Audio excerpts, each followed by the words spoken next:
Alright, that was a brief intro to my car there.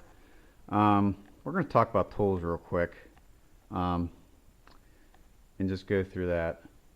And let's just start basic, okay? Vacuum gauge. Doesn't have to be expensive. I think this one's like 20 bucks at a parts store. Well, I hope that focuses. Maybe not. Anyhow, vacuum gauge is a great tool. This one will also read PSI. But normal cranking vacuum with this on a car should be 3 to 5 inches of mercury. Normal cranking vacuum, that's pretty much universal in any car. To do that test, it's real simple. You need to crank the engine. I don't know how else to explain that. Probably the best way to do it is find your fuel pump fuse, which in this car, if I recall correctly, is, yes it is, right there. Fuel pump. It's a 20 amp, second from the bottom. So, pull that guy, key it up, and crank that engine. You should have 3 to 5 inches of mercury cranking. Running. These engines have about 18 to 20 inches of vacuum, usually around 20, running, at an idle. And I will probably show a snap throttle test, but long story short, you're idling at 20, you blip the throttle hard, your vacuum should drop, but then when the throttle return back to 0, it should shoot up here about 25. That tells you your rings are sealing, everything's on the up and up. That's a basic overview of engine vacuum. The needle should be steady. If you hold the RPMs, the needle should be steady. If you add idle, it should be steady. You shouldn't see any fluttering or vibrating, or you can do an internet search to see about this stuff. I'm telling you what's normal and what some of the things you shouldn't see. If you see this needle going, it's steady, but it's going tunk tunk tunk tunk, moving around, you could have a valve, you could have a broken valve, you got a lifter wiped out, who knows. This is a great tool to show how the engine breathes. Pure and simple. This shows how the engine's breathing. It could show a lot of mechanical issues, valve train issues that otherwise would be hard to find. This is a 5-minute test. Find a vacuum source, plug it in, see what you got. Pretty simple. Moving right along here. Fuel pressure tester. And I am going to show this in detail, how to do the test with the tester. But this is just a basic Actron tester. I had a longer hose made for it, so I can run it up on the windshield. But you don't really need to do that. It's nice, but it's, I got my Ford fitting in there, but the basic kit comes with a Ford fitting and a GM fitting, which is that's the GM one right there. Since we're talking Corvettes, that's what's really important, is that one. Maybe 30-40 bucks for this tester, so not a lot of money. Hey look, propane. You can get propane anywhere. Here I just took a blowtorch nozzle and cut the end off the restriction. Now it still has the restriction here, so you're not going to get anything crazy, but you put this on here, turn this thing upside down, and put it near the your throttle body, as so. Well, on the speed density cars, I usually pull this boot back here and shoot it right in the throttle body. If this is a MAF car, 94 through 96, you got a mass airflow sensor here. You need to put it in front of the mass airflow. False air after the mass airflow, big problems. Put the propane in before it. You should see, and I'm going to show this test, you should see your O2s go full rich real quick. Good way to test the O2s. If you want to test for the O2s to be switching lean, creating a vacuum leak, watch those babies go lean. It's a good quick test. Let you know those O2s are responding, and they should respond very quickly, and I will show that in coming videos here. This guy back. Mechanic stethoscope. This one's kind of beat up. These are cheap, good for detecting noises of all kinds. I highly recommend you get one. Again, the aforementioned $7 multimeter. These work fine. It's manual range. You got to understand what circuit you're testing and what you're looking for, and set the meter accordingly. Test lights. I got 2 different styles test lights here. This is an LED test light. It detects power and ground depending upon how you hook it up. It draws 19 milliamps on the ground side, green bulb, and it will draw 26 milliamps on the power side red bulb. This is great for checking computer circuits because it doesn't draw a lot of power. You're not going to hurt an ECM with that amount of power. I wouldn't, obviously, and again, this is advanced a little bit here. You need to understand what you're doing when you're testing ECM controlled circuits with a test light. A lot of your circuits on car, you know, especially the fuel injectors on these cars, are ground side switched, meaning it has constant power. ECM provides ground. You can actually do what's called a bypass test and provide ground yourself and actuate a solenoid that way. We'll be testing the EGR that way, for instance. There's ground side switch circuits and power side switch circuits. Commonly you see ground side switched, but power side switched circuits are out there. I will try to focus mostly on what you're going to find on C4s, but a lot of these techniques we're going to be talking about are actually universal about any car. It doesn't matter if it's a 93 or a 2013. A lot of these techniques are universal. Once you get the basics of computer controlled systems, they really haven't changed much. They really haven't. From the 80s up, you know, stuff's gotten faster, more complex, but the basics are the same. Incandescent test light. Again, this one here draws about 250 milliamps, so a quarter amp. They also make a little bit Harbor Freight makes one I want to buy. It only draws about 1/8 of an amp. Just different test lights for different things. Incandescents are good for actuating like fuel injectors, solenoids like that. The LED one not so much because it doesn't draw enough current. If you're working by yourself, like I do a lot, you might want one of these. It's just a little jump switch, so you can crank the car without actually being in it. Just connect it up to the starter, jump your starter solenoid, and hit the button, and she cranks. Probably won't work on newer vehicles, but older vehicles, heck yeah. Test leads. You can buy test leads. It's a 30-foot test lead. 10-foot. There's 3 of them in here. 10-foot test leads, or you can make your own. They don't cost much to make. I think these were like 30-40 bucks a piece. Just more convenient than anything else. This one I like because when I do any kind of electrical testing on a car, you need a good ground. Battery ground, I go right to it all the time. I don't trust the chassis, right to the battery all the time. Occasionally I'll use the chassis if I want to, you know, verify some things locally, but anytime you're running, you know, voltage drop tests, this is the way to do it. Get to that battery ground. Well, that's interesting.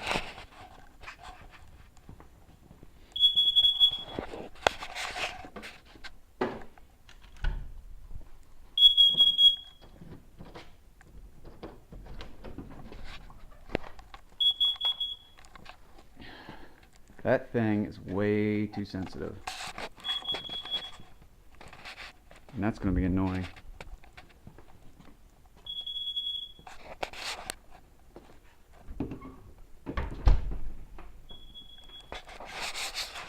Alright, at any rate, sorry for the distractions here. Where was I at? Oh, yes. Okay, for electrical testing. Come on, get out. You do not need to go get fancy back probes like this. You can use T-pins that you can buy at any place. You can go to Walmart and do what I do. Get some sewing needles. Come on, focus. Sewing needles, a piece of wire, and a soldering gun. And you make your own back probes. You can make thicker needles for bigger wires. You can make tiny little needles for smaller wires. You don't want to damage. You don't want to get in the back side of that connector. This is the way to do it. It costs nothing. I got some wire and some sewing needles. I mean, you don't need to buy anything, just make them. And the best part is you can make any kind you want. Big, small, in between, whatever. That's kind of basic tools here. You know, obviously you're going to need basic tool set. You know, wrenches, that kind of stuff. I think that goes without saying. I'm probably forgetting a tool or two here, but we'll get it filled in as we go. You don't necessarily need multimeter, a nice fluke like this. Although I will say this meter is amazing, the things it'll do. It's nice to have. You don't need to have this. I bought this at an auction for 150 bucks. It's a $500 meter, so we're very sensitive though. This is awesome for circuit testing because it'll see things that a cheap meter may not pick up. But we're talking just me being OCD mostly. This is a more advanced tool. I just recently got this. I actually have not used it yet. Basically, it's a Olosun, something like that. Got it on eBay. like 23 bucks shipped. It's a injector tester and has different pulses, long, short pulse.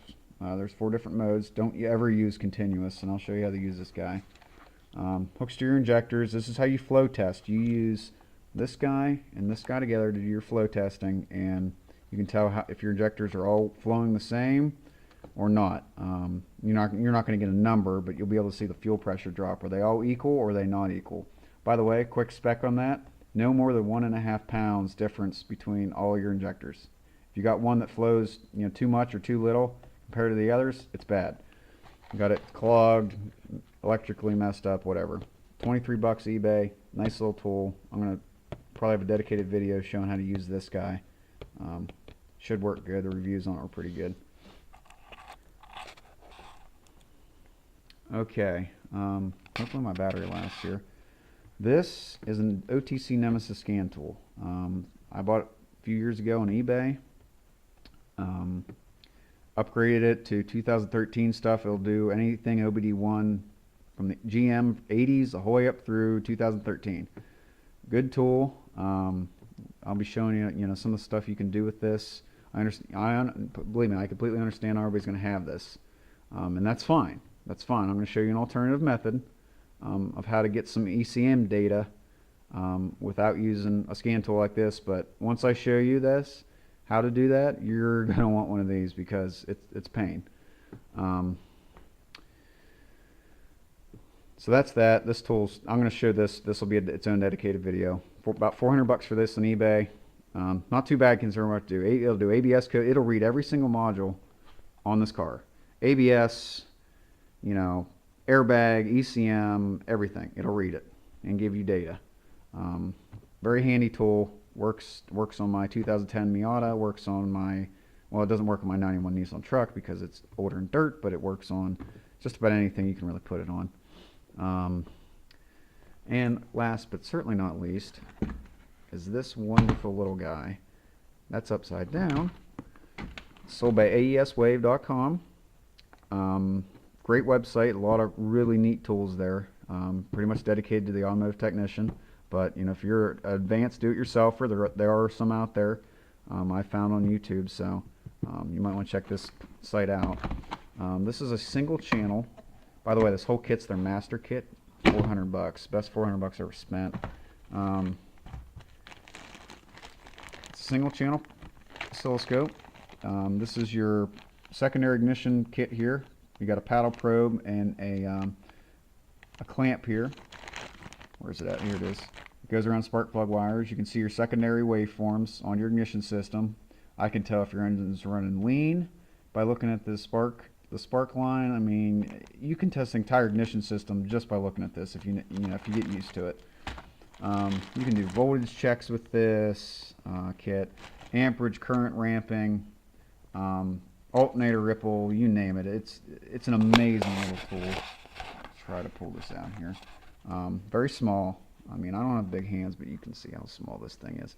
It's a little. They call it it's a U-scope, run and gun pocket DSO. Awesome little tool.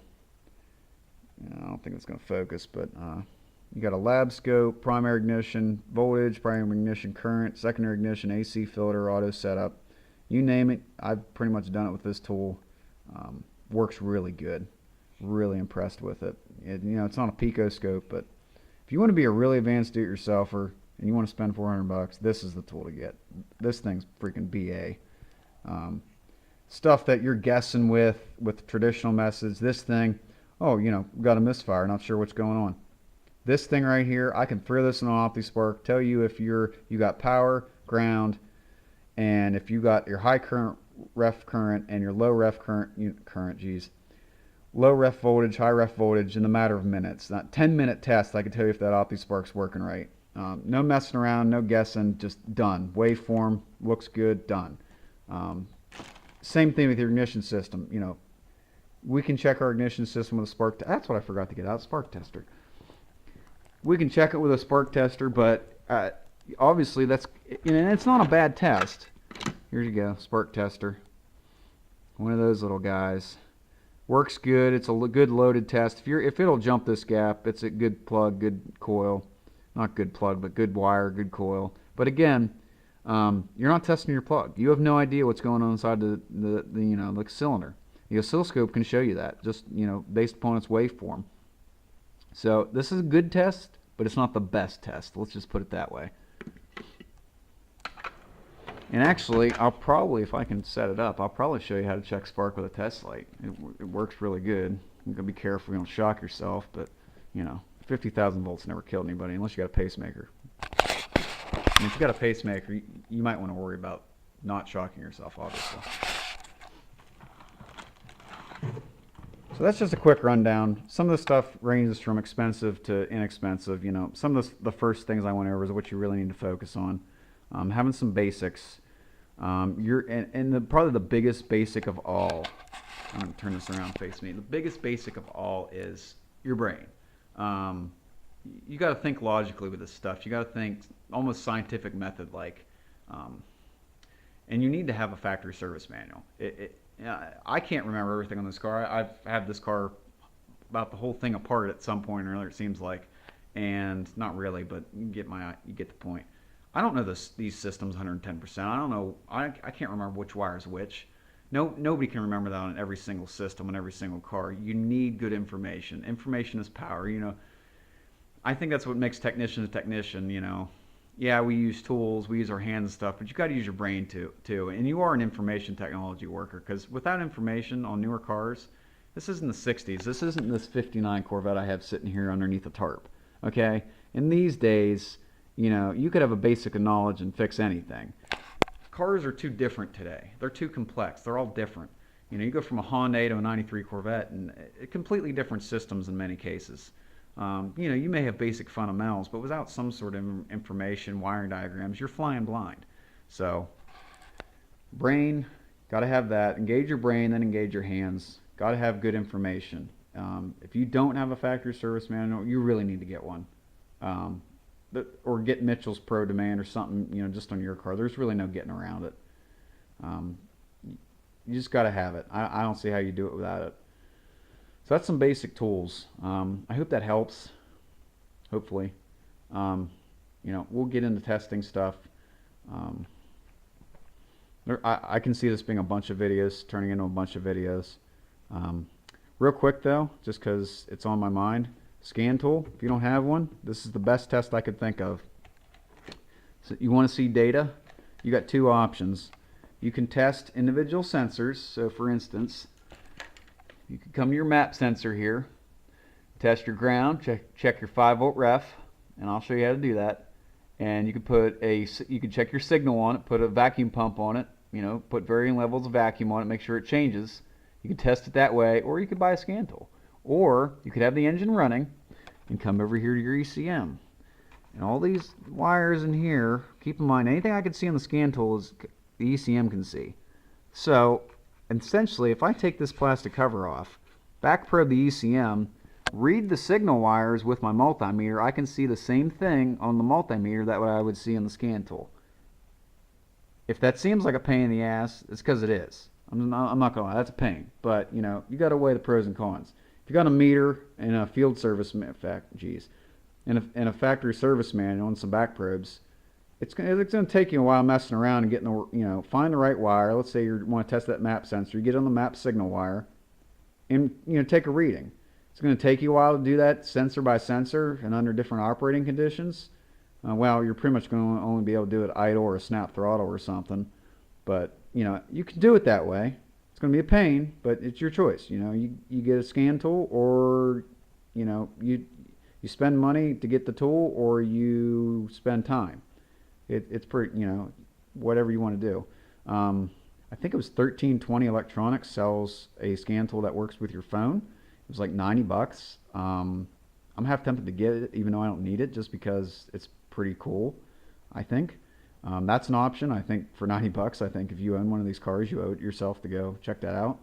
I believe it's 1320electronics.com. So they have a bunch of ALDL stuff. ALDL is a semi-line data link on older GMs. I don't know, check it out. So just a quick note in that. I really don't want to show you how to do that. I mean, I'll show you how to back probe. And I'll show you the pages in the service manual. I mean, it's just a matter of removing this, finding the correct wire using your factory service manual. On you got find the right connectors, 4 connectors, at least on this ECM, and find the correct wire and back probe it, and just make sure you're on the right stuff and you're fine. You really can't hurt anything with a voltmeter. That's the thing. Voltmeter, all it does is measure potential voltage differences. You really can't hurt anything with a voltmeter. Ammeter, yes. Ohm meter, probably not, but maybe. Voltmeter, you really can't hurt nothing. So, if you get the wrong wire, you probably didn't hurt nothing. Your test is messed up, that's all. So, don't be scared of stuff. Just try to understand what you're doing.